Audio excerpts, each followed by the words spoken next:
નમસ્તે વિદ્યાર્થી મિત્રો, આજે આપણે ચેપ્ટર નંબર 8 કોષ જીવનનો એકમ શરૂ કરવા જઈ રહ્યા છીએ। 11 સાયન્સ બાયોલોજી ની અંદર ચેપ્ટર નંબર 8 કોષ જીવનનો એકમ। અહીંયા તમને વાત કરેલી છે કોષ વિશેની। ચેપ્ટરનું નામ છે કોષ જીવનનો એકમ। કોષ એટલે શું? તો તમે બધા લગભગ ધોરણ 9 થી ભણતા હશો અને ત્યારથી તમે જોયું હશે કે કોષ કેવો હોય છે।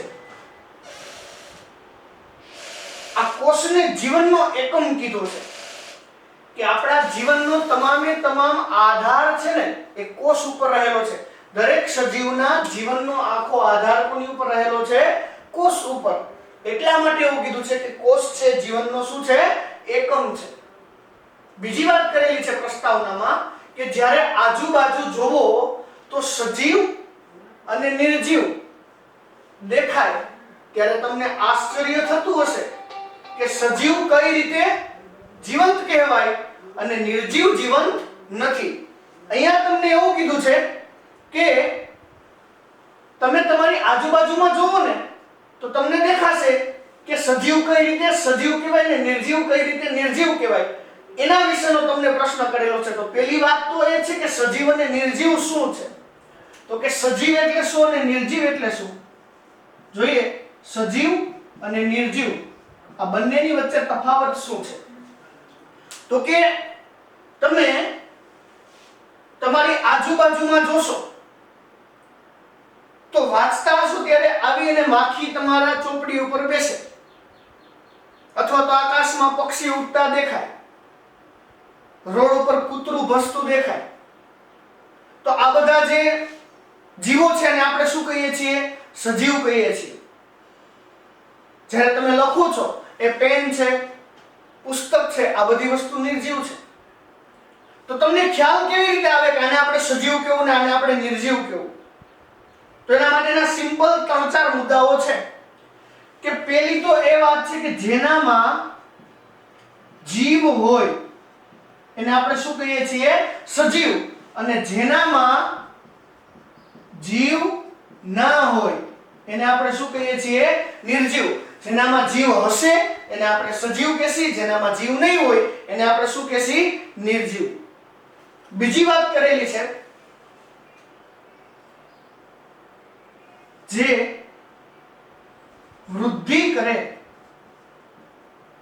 અને એનું કદ વધે। નિર્જીવ કોને કહેવાય? તો કે વૃદ્ધિ ન કરે, એનું કદ પણ ન વધે।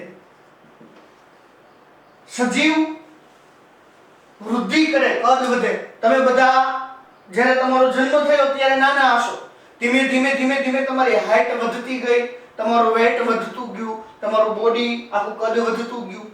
તો તમે કેવા છો? નિર્જીવ કે સજીવ? તો કે સજીવ। તમે જોયું છે કે તમારા શેરીની અંદર કૂતરી છે એ બચ્ચા આપે તો એના ગલુડિયા નાના નાના હોય, વર્ષ 1.5 વર્ષમાં એ મોટું થઈ જાય અને કૂતરું બની જાય। તો આ શું થયું? એના શરીરની વૃદ્ધિ થઈ, એનું કદ વધ્યું, એટલે આપણે એને શું કહીએ છીએ? સજીવ।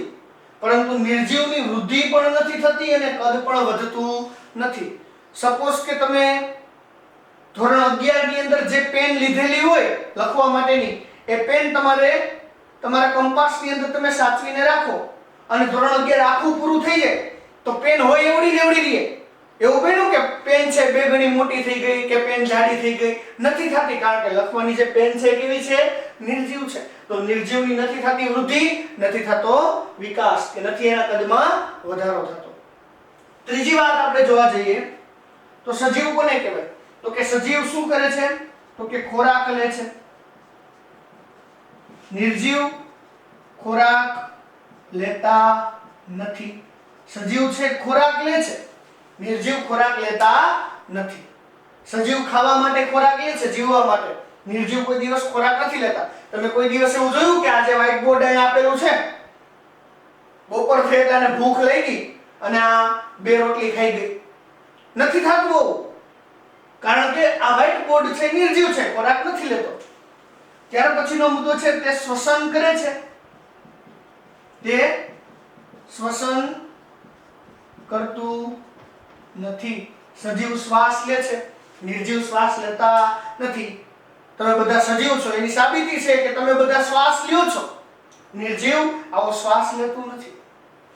આ સિવાય તે પોતાના જેવો જીવ ઉત્પન્ન કરી શકે. આ નિર્જીવ તો કે તે પોતાના જેવો જીવ ઉત્પન્ન કરી શકતા નથી. સમજો બરાબર. સજીવ કોને કહેવાય? તો કે જે પોતાના જેવો જીવ ઉત્પન્ન કરી શકે છે. નિર્જીવ પોતાના જેવો જીવ ઉત્પન્ન કરી શકતા નથી. દરેક સજીવ પુખ્ત બની જાય એટલે પ્રજનન કરી અને પોતાની પેઢીને ટકાવી રાખવા માટે પોતાના જેવો નવો જીવ બનાવે છે, બચ્ચાને જન્મ આપે છે. નિર્જીવ આવું કોઈ દિવસ કરતા નથી. અને છેલ્લો ને લાસ્ટ મુદ્દો, તે પર્યાવરણ પ્રત્યેની સંવેદના અનુભવે. તે પર્યાવરણની સંવેદના અનુભવતા નથી. સજીવ પર્યાવરણની અંદર રહેલી તમામ સંવેદનાઓને અનુભવી શકે છે. નિર્જીવ પર્યાવરણની એકય સંવેદના અનુભવી શકતા નથી. તમે જોયું હશે કે ચોમાસું ચાલુ થાય અને વરસાદ આકાશમાંથી આવે તો શેરીમાં રહેલ ગાય કે કૂતરા કે પલળતા હોય તો એ વરસાદથી બચવા માટે શું કરે છે? તો કે ઘરની છત આગળ વહી આવે અને ન્યા આવી અને પોતે ઊભું રહી જાય, જેથી કરીને વરસાદથી પોતે પલળે નહીં. તો પર્યાવરણની જે સંવેદના થઈ એને અનુભવી. અથવા તો બહુ તડકો પડ્યો તો કૂતરું જોજો છાયા વયું જશે, કારણ કે કૂતરું સજીવ છે. નિર્જીવ આવી એક પણ સંવેદના અનુભવતું નથી. તમે કોઈ દિવસ તમારી પાઠ્યપુસ્તક કે પેનને તડકે મૂકી દેશો તો ત્યાંથી ઓટોમેટિક ચાલીને તમારા રૂમમાં નહીં વહી આવે કે મને તડકો લાગ્યો. અથવા તો પલળવા મૂકી દેશો તો ત્યાંથી પલળતી તમારા રૂમમાં નહીં આવે વરસાદથી બચવા. અહીંયા પલળી જશે, કારણ કે નિર્જીવ વસ્તુ છે. તો નિર્જીવ આવી એક પણ સંવેદના અનુભવતું નથી. તો સજીવ અને નિર્જીવ વચ્ચે તમને ખ્યાલ આવી જ ગયો હશે. તો તમને પહેલા મુદ્દામાં એવું કીધું કે આજુબાજુમાં જોશો ને તો સજીવ ને નિર્જીવ દેખાશે. સજીવ કઈ રીતે જીવંત કહેવાય, નિર્જીવ જીવંત નથી, એનો ખ્યાલ તમને હવે આ બંને મુદ્દાઓ પરથી આવી ગયો હશે. બીજી વાત તમને એવી કરેલી છે કે આનો જવાબ એ છે કે સજીવના જીવનમાં આધારભૂત એકમ કોષની હાજરી છે. કે દરેક સજીવના જીવનની અંદર એનો મેઇન આધારભૂત એકમ કોણ છે? તો કે કોષ છે. સપોઝ કે કોઈ પણ સજીવ હોય એનું જીવન માત્ર ને માત્ર આવા એક કોષથી શરૂ થાય. અહીંયા જે હું આકૃતિ દોરું છું શેની દોરેલી છે? કોષની આકૃતિ મેં દોરી છે. કોઈ પણ સજીવના જીવનનો આરંભ શેમાંથી થાય છે? કોષથી. એટલે એવું કીધું કે કોઈ પણ સજીવના જીવનનો આધારભૂત એકમ, એનો મેઇન આધાર ક્યાંથી રહેલો છે? તો કે કોષથી રહેલો છે. અહીંયા જે અમે આકૃતિ દોરેલી છે શેની દોરેલી છે? કોષની. બધા જ સજીવો કોષથી બનેલા છે. કીધું ને તમને કે દરેક સજીવ શેના બનેલા છે? કોષથી. તમે આગળ જતા અભ્યાસ કરશો કે સમાન રચના અને સમાન કાર્ય ધરાવતા આવા કોષો હોય, એકબીજાની સાથે ભેગા મળી જાય એટલે જો આ એક કરતા વધારે કોષથી આ મેં 5 કોષ દોર્યા છે તો આજે બની એને આપણે પેશી કહીએ છીએ. શું કહીએ છીએ? પેશી. હવે આવી પેશીઓ ભેગી મળે તો એનાથી શું બને? અંગ બને. અંગ ભેગા મળે તો એનાથી શું બને? અંગતંત્ર બને. તો આવી રીતે તમને અહીંયા કીધું છે કે દરેક સજીવ કોષથી બનેલા છે. કોષ ભેગા મળી પેશી બને, પેશી ભેગા મળી અંગતંત્ર બને, અંગ બને, અંગ ભેગા મળી અંગતંત્ર બને અને અંગતંત્ર ભેગા મળીને જટિલ દેહ એટલે કે આખા સજીવના શરીરનું નિર્માણ થઈ જતું હોય છે. બીજા અર્થમાં તમને એવું કીધું છે અહીંયા કે જેમાં કેટલાક એક કોષથી બનેલા હોય, જેને એક કોષીય સજીવ કીધા છે. કે ઘણા સજીવ એવા છે જે માત્ર ને માત્ર કેટલા કોષથી બને છે? એક જ કોષથી બને છે. તો જે સજીવ માત્ર ને માત્ર એક જ કોષથી બને આ સજીવને કેવા કહેવાય? એક કોષીય. સપોઝ કે તમે ધોરણ 10 માં સારી રીતે ભણી ગયા હશો એક કોષીય સજીવના ઉદાહરણમાં આજે મેં દોરેલું છે શું દોરેલું છે તમને ખ્યાલ આવી જ ગયો છે? અનિયમિત આકારનું અમીબા. આ અમીબા માત્ર ને માત્ર એક જ કોષથી બને છે એટલે એને શું કહેવામાં આવે છે? એકકોષીય. પેરામીશિયમ, યુગ્લિના, આ બધા સજીવો કેવા છે? તો કે જે માત્ર ને માત્ર એક જ કોષથી બને અને એક જ કોષથી બને એટલે એને કેવા કીધા છે? એકકોષીય. તો એવું કીધું કે ઘણા સજીવ એક કોષથી બનેલા છે, આ સજીવને આપણે શું કહી શકીએ? એકકોષીય. બીજા આપણા જેવા ઘણા બધા કોષોથી બનેલા હોય, તો ઘણા બધા કોષોથી બનેલા હોય સજીવને કેવા કહેવામાં આવે છે? બહુકોષીય. એક કરતા વધારે કોષોથી બનેલા છે, એક કરતા વધારે કોષોથી બનેલા છે એટલે એને શું કહેવાય? બહુકોષીય. આપણે શેમાં આવી? બહુકોષીયમાં. આપણા શરીરમાં લાખોની સંખ્યામાં કોષો રહેલા છે કે એક જ કોષના બનેલા છો? નથી ને, કોઈ એક કોષના બનેલા. એક કરતા વધારે કોષથી બનેલા છે એટલે બહુકોષીય. આમાં કોણ આવે? તો કે ભાઈ માણસ, હાથી, ગાય, ભેંસ, બકરી, બળદ, ઘેટું, ગધેડો, બિલાડી, કૂતરું, વાંદરું, ટૂંકમાં મોટા ભાગના ઉચ્ચ કક્ષાના બધા સજીવ છે શેમાં આવે છે? બહુકોષીયમાં. તો તમને બધાને ખ્યાલ આવી ગયો છે કે એકકોષીય અને બહુકોષીય વચ્ચે શું તફાવત છે? માત્ર એક જ કોષથી બને ને એ એકકોષીય, અને એક કરતા વધારે કોષથી બને તો એને શું કહેવાય? બહુકોષીય. હવે તમને વાત કરેલી છે કોષ એટલે શું? કોષ કોને કહેવાય? તો કે એકકોષીય સજીવ. એકકોષીય સજીવના ખાસ બે લક્ષણ છે. પહેલું એવું કીધું છે કે સ્વતંત્ર અસ્તિત્વ ધરાવે છે. કોઈ પણ એકકોષીય સજીવ હોય ને એ પોતાનું અસ્તિત્વ કેવું ધરાવે છે? તો કે સ્વતંત્ર અસ્તિત્વ ધરાવે છે. બીજી વાત કરેલી છે જીવનના બધા જ આવશ્યક કાર્ય કરવા માટે સક્ષમ છે. જીવનના બધા આવશ્યક કાર્ય કરવા માટે એકકોષીય સજીવ છે એ પોતે સક્ષમ છે. એને બીજા કોઈ કોષની આવશ્યકતા રહેતી નથી. પોતે એના જીવનના તમામે તમામ કાર્ય કરવા માટે પોતે એકલો કેવો રહેલો છે? સક્ષમ રહેલો છે. બીજી વાત તમને અહીંયા બે મુદ્દા તમને આપ્યા છે કે સ્વતંત્ર અસ્તિત્વ ધરાવે છે અને જીવનના બધા આવશ્યક કાર્ય કરવા માટે સક્ષમ છે. તમને બે મુદ્દામાં એવું કીધું કે પોતે પોતાના જીવનના બધા કાર્ય કરવા સક્ષમ છે, મતલબ કે એને ખોરાક ખાવો હોય, એને શ્વસન કરવું હોય, એને ઉત્સર્જન કરવું હોય કે કોઈ પણ કાર્ય કરવું હોય, બધા માટે એક જ મુદ્દો, ખાલી એક જ કોષ.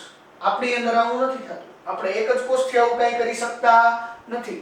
આપણે ખોરાક લેવા માટે મોઢાનો ઉપયોગ કરીએ છીએ, શ્વાસ લેવા નાકનો ઉપયોગ કરીએ છીએ, પાચન કરવા જઠરનો ઉપયોગ કરીએ છીએ. તો બધી જગ્યાએ જુદા જુદા કોષ છે. તો આપણા બધા કાર્ય કરવા માટે આપણે એક કોષથી સક્ષમ નથી. બીજી વાત કરેલી છે કોષોની સંપૂર્ણ રચના વગર કોઈનું જીવન અસ્તિત્વ ધરાવતું નથી, કે કોષોની રચના વગર કોઈ સજીવનું જીવન અસ્તિત્વ ધરાવી શકે નહીં, મતલબ કે કોષ વગર કોઈ સજીવ જીવી શકતું નથી. જેથી કોષ સજીવનો રચનાત્મક અને ક્રિયાત્મક એકમ છે. એટલા માટે એવું કીધું છે કે દરેક સજીવનો રચનાત્મક અને ક્રિયાત્મક એકમ કોણ છે? તો કે કોષ છે. રચનાત્મક એટલે શું અને ક્રિયાત્મક એટલે શું?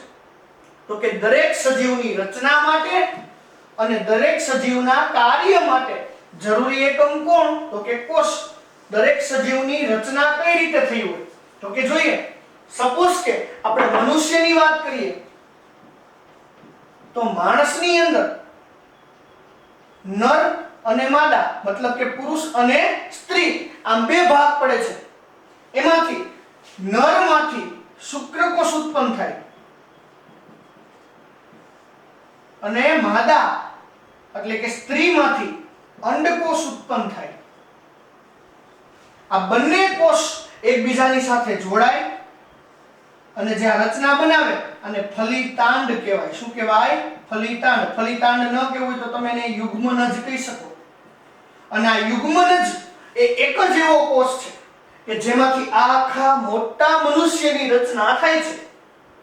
આ યુગ્મનજ ધીમે ધીમે વિભાજન પામી એકમાંથી બે, બેમાંથી ચાર, ચારમાંથી આઠ, આઠમાંથી 16, 16માંથી 32, 32માંથી 64, આવી રીતે ડબલ કોષ થતા જશે અને ધીમે ધીમે આ એક કોષમાંથી પેશી બની, અંગ બન્યા, એટલે કે હાથ, પગ વગેરે, પછી અંગ તંત્ર બન્યા, પાચન તંત્ર, શ્વસન તંત્ર, ઉત્સર્જન તંત્ર, રુધિરાભિસરણ તંત્ર, આવા બધા તંત્ર બની અને જટિલ દેહ એટલે કે આખા મનુષ્યનું નિર્માણ થયું. એ મનુષ્યની જ વાત નથી. દરેક સજીવના પાયાની અંદર એની રચના માટે કોણ જવાબદાર છે? તો કે એક જ કોષ જવાબદાર છે. એટલે એવું કીધું કે કોષ સજીવનો રચનાત્મક એકમ છે. બીજી વાત કીધી ક્રિયાત્મક. તમારા દરેક કાર્ય થાય એ કાર્ય કરવા માટે કોણ મદદરૂપ થાય? તો કે કોષ. એટલે કોષ છે સજીવનો કેવો કીધો છે? ક્રિયાત્મક એકમ. ક્રિયાત્મક એકમ એટલા માટે કીધો કે તમારે ચાલવું હોય, ખાવું હોય, બોલવું હોય, દોડવું હોય, નાચવું હોય, આ બધી વસ્તુ માટે તમે જો તમારા જુદા જુદા અંગનો તમે ઉપયોગ કરો છો. ચાલવું હોય તો પગનો ઉપયોગ કરો છો, નાચવા પગનો ઉપયોગ કરો છો, હાથનો ઉપયોગ કરો છો, ખાવા માટે મોઢાનો, જીભનો ઉપયોગ કરો છો, બોલવા જીભનો, દોડવા માટે પગ અને આખા શરીરમાં પગ ઉપર બળ લગાડીને આખા શરીરથી આપણે દોડીએ છીએ, પગ ઉપર પગનો આધાર રાખીને. તો આવી બધી કાર્ય કરવા માટે છે આ બધા અંગ બન્યા. પણ અંગ તો શેના બનેલા છે ભાઈ? કોષના. તો એટલા માટે એવું કીધું છે કે કોષ છે ને એ બધા કાર્યમાં મદદ કરે છે. એટલે કેવો એકમ છે? ક્રિયાત્મક. હવે તમને એમ થાય કે સાહેબ આ તમે કોષ આવું ક્યારનું તમે સમજાવો છો, તો આ કોષ છે શું, ગોઈતો કોને, શું છે? તો હવે તમને એના વિશેની વાત કરેલી છે કે સૌપ્રથમ જીવંત કોષને કોને ગોત્યો? તો કે વૈજ્ઞાનિક હતા એન્ટોન વાન લ્યુવનહોક. બરાબર યાદ રાખજો વિદ્યાર્થી મિત્રો, એમસીક્યુ અથવા તો ખાલી જગ્યામાં પૂછાઈ શકે કે સૌપ્રથમ જીવંત કોષને કોને જોયો? તો કે એન્ટોન વાન લ્યુવનહોક. એન્ટોન વાન લ્યુવનહોકે કઈ રીતે કોષને જોયો હતો? એની પાછળની એક સરસ મજાની નાનકડી સ્ટોરી છે કે એન્ટોન વાન લ્યુવનહોક જ્યારે બાટલીનું પૂંછ હતું ને એને ખોલી અને નિરીક્ષણ કરતા હતા ને તો એને એમાં મધપૂડાના ખાનાઓ જેવી નાની નાની રચના જોઈ. અને મધપૂડાના ખાના જેવા જે ચોરસ ડબ્બાઓ જોયા ને, આ ડબ્બાઓનું નામ એને સૌપ્રથમ શું આપ્યું? કોષ આપ્યું. તો આ એન્ટોન વાન લ્યુવનહોકે કોષની શોધ કરી. કોષ એને દેખાણો, પછી એનું ઇન ડિટેલ અભ્યાસ કરી અને એન્ટોન વાન લ્યુવનહોક પછી બીજા વૈજ્ઞાનિક આવ્યા રોબર્ટ બ્રાઉન. કયા વૈજ્ઞાનિક આવ્યા? રોબર્ટ બ્રાઉન, જેને કોષના કોષ કેન્દ્રની શોધ કરી. કોષ કેન્દ્ર એટલે શું? તો કે સપોઝ કે આ અમે જે દોરેલો છે શું છે? કોષ છે. કોષની વચ્ચે રહેલો જે આ ભાગ છે આને શું કહેવામાં આવે છે? કોષ કેન્દ્ર. કોષની અંદર વચ્ચોવચ્ચ ઉપચેલો જે આ ભાગ છે આ ભાગને કહેવાય કોષ કેન્દ્ર. આ છે કોષ કેન્દ્ર. આવા કોષ કેન્દ્રની શોધ કોને કરી? તો કે કોષ કેન્દ્રની શોધ કરી રોબર્ટ બ્રાઉને. અને આખા કોષની શોધ કોને કરી? Anton van Leeuwenhoek. ખાસ બંને વૈજ્ઞાનિકના નામ યાદ રાખજો, આ ડાબુડું ન થઈ જાય. કોષની શોધ એન્ટોન વાન લ્યુવનહોકે કરી અને કોષ કેન્દ્રની શોધ રોબર્ટ બ્રાઉને કરી. ત્યાર પછી એવી વાત કરેલી છે કે સૂક્ષ્મદર્શક યંત્રની શોધ અને તેમાં સુધારો થયો અને ઇલેક્ટ્રોન માઇક્રોસ્કોપ દ્વારા કોષની વિસ્તૃત સંરચનાનો અભ્યાસ શક્ય બન્યો. ત્યાર પછીના સમયની અંદર શું થયું? તો કે સૂક્ષ્મદર્શક યંત્રની શોધ થઈ, એમાં સુધારો થઈને છેલ્લે ઇલેક્ટ્રોન માઇક્રોસ્કોપ આવ્યા અને એના દ્વારા જે વસ્તુ હોય એના કરતા 10 ગણી, 45 ગણી કે 100 ગણી વધારે મોટી તમે જોઈ શકો. તો કોષ એકદમ સૂક્ષ્મ છે એના કરતા 100 ગણો વધારે મોટો જોવો તો વિસ્તૃત એનો અભ્યાસ થઈ શકે, સારામાં સારી એની રચનાથી ખ્યાલ આવી શકે. તો સૂક્ષ્મદર્શક યંત્ર અને ઇલેક્ટ્રોન માઇક્રોસ્કોપના શોધ પછી કોષની તમામ રચનાનો વિસ્તૃત અને સારો એવો અભ્યાસ થઈ ચૂક્યો. તો વિદ્યાર્થી મિત્રો, અહીંયા તમને જે આકૃતિ દેખાડેલી છે કોષની છે, એના શોધક એન્ટોન વાન લ્યુવનહોક અને કોષ કેન્દ્રના શોધક રોબર્ટ બ્રાઉન હતા. એ ખાસ યાદ રાખજો. બીજો એવું પૂછે કે કોષ સજીવનો કેવો એકમ છે? તો કે રચનાત્મક અને ક્રિયાત્મક. પછી એવું કીધું કે એક જ કોષથી બનેલા સજીવ હોય તો એક કયા?